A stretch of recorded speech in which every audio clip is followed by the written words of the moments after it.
तर बऱ्याच जणांचा प्रश्न होता की हळद कुंडीत येते का. तर मी तुम्हाला माझ्या कुंडीतलं लाईव्ह एक्झाम्पल दाखवते. आता ही काढायला सुरुवात करणार आहे मी. तर येते, चांगली येते, मस्त येते. सेम रानात लावतो आपण तशीच येते, काय फरक नसतो त्याच्यात. आता ही सिरॅमिकची कुंडी म्हणून मला फार सावकाश काढावी लागणार आहे आणि मी माती मुद्दाम ओली केली आहे कारण काढायला सोपं पडेल मग.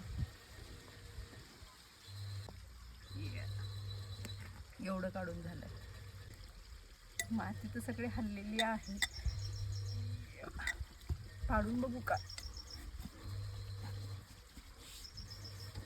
उगच लावलं ह्या कुंडीत, प्लास्टिकच्या कुंडीत. आता पुढच्या वेळी प्लास्टिकच्या कुंडीतच लावते.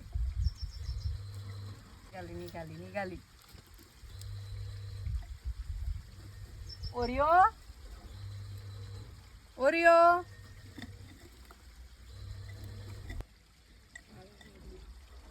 ये इकडे बाळा. हे बघ आंबा साखली. मम्मीने हाक मारलेला बरोबर आवाज जातो. मग मम्मीने खाऊ बिऊ दिला तर मम्मी एकटी काय करते बघू. आता एक क्लीन करायला लागेल. हा तो बघ कसा बसलाय. थांब जरा, थांब थांब, लगेच नको कोई कोई करू. हा थांब जरा. ही आता माती स्वच्छ काढावी लागणार आहे मला. उगीच आता ते दुसऱ्या कुंडीतलं काढणार होते पण नाही काढणार. आता लयच राडा जायची. महत् प्रयासानंतर काढलेली हळद आहे.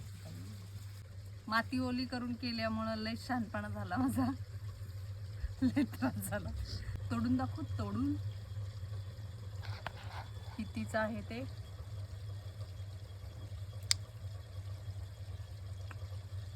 आहे का आहे. आता हे धुणार आणि स्वच्छ करणार. आता ही धुवून आणली, चिखलाचा राडा सगळा काढला ह्याचा. ही तीच हळद आहे. म्हणजे एका मदरकुडीपासून एवढी येते. कुंडीत सुद्धा सेम शेतातल्या सारखी येते.